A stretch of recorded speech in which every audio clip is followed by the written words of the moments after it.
Oi, eu sou Débora Lopes e você tá em Reflexões Matinais. Tava pensando que a cultura judaico-cristã incutiu bastante na gente a ideia do para sempre.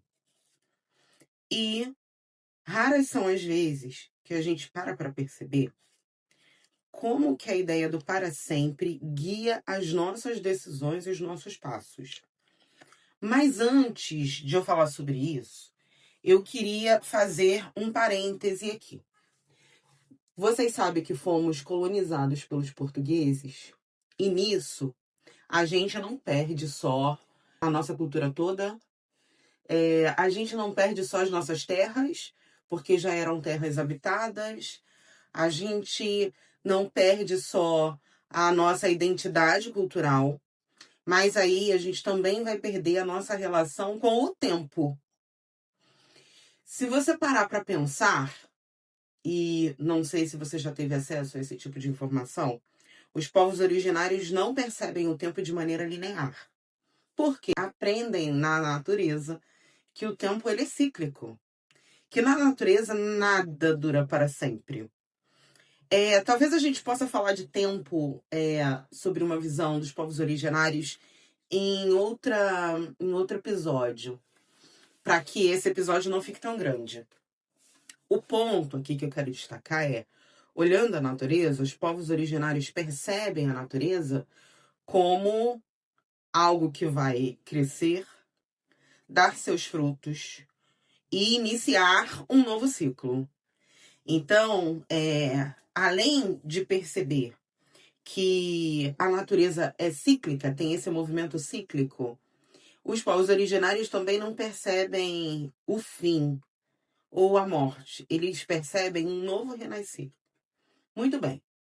Quando nós fomos colonizados, essas visões, essas outras visões de mundo, também foram arrancadas da gente.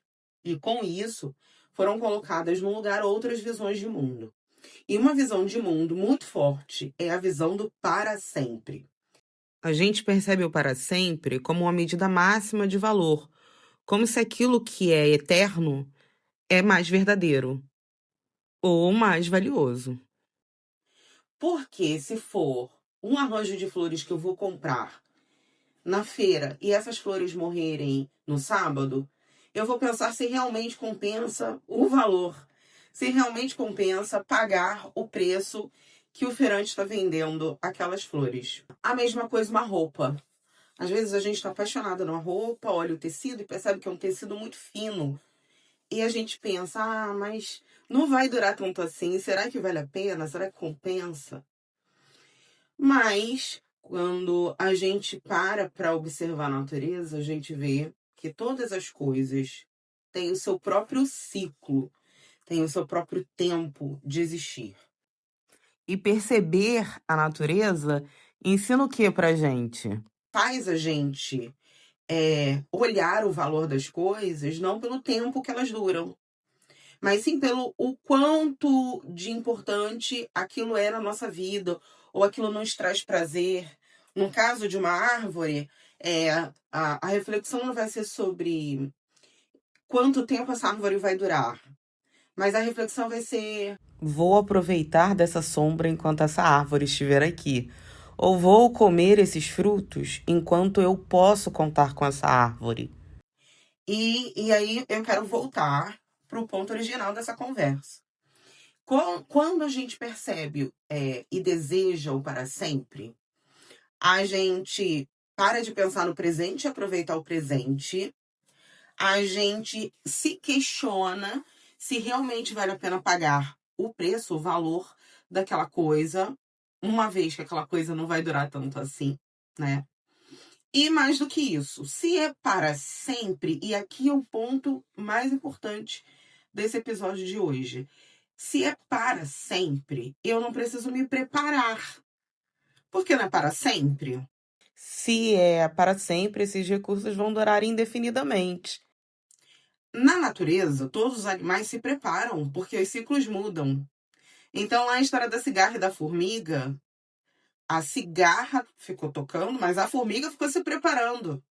Porque a formiga sabia que ia chegar um momento do ciclo da natureza que ela precisaria de recursos. E aí, a gente, quando acredita num para sempre, a gente deixa de se preparar. A gente deixa de pensar que precisa de recursos. Muitas vezes, principalmente quando estamos tratando aí dos nossos direitos, o acreditar no para sempre faz a gente baixar a guarda e não proteger os nossos direitos tanto assim. Vou dar um exemplo. Quantas são as mulheres que entram numa relação afetiva amorosa, constituem um casamento de acordo com a legislação do país, e elas se esquecem de proteger os seus direitos porque estão apaixonadas, estão amando e estão muito inseridas na ideia do para sempre, uma vez que ninguém casa para separar, não é assim que falam pra gente? E depois a gente até pode fazer um outro episódio sobre isso, porque os índices de separação e de divórcio são altíssimos. Então, se as pessoas não estão casando para separar, as pessoas estão casando com quais objetivos? Se o separar também não é um objetivo, no sentido de, ora, se não deu certo, eu posso me separar? Ora, se aquilo está fazendo mal, eu posso me separar? Porque, por quais outros motivos, essencialmente, a gente está casando? E aqui eu não estou falando no sentido de, eu vou casar torcendo para dar errado, tá, gente? Mas eu vou casar sabendo que existe a possibilidade de dar tudo certo, eu ser feliz por um momento, por um ciclo, e perceber que aquele ciclo ele vai se transformar, assim como os ciclos da natureza. Quando esse ciclo se transformar, quais os recursos que eu tenho? Eu protegi os meus recursos ou eu doei todos os meus recursos? Aqui a gente também poderia falar de outro exemplo. Um pai que tem alguns bens e ele morre sem organizar esses bens, esses recursos. E os filhos começam a brigar judicialmente porque aqueles recursos não foram divididos. Ou seja, o pai, acreditando que viveria para sempre, ou... É claro que a gente sabe que não vai viver para sempre racionalmente, né?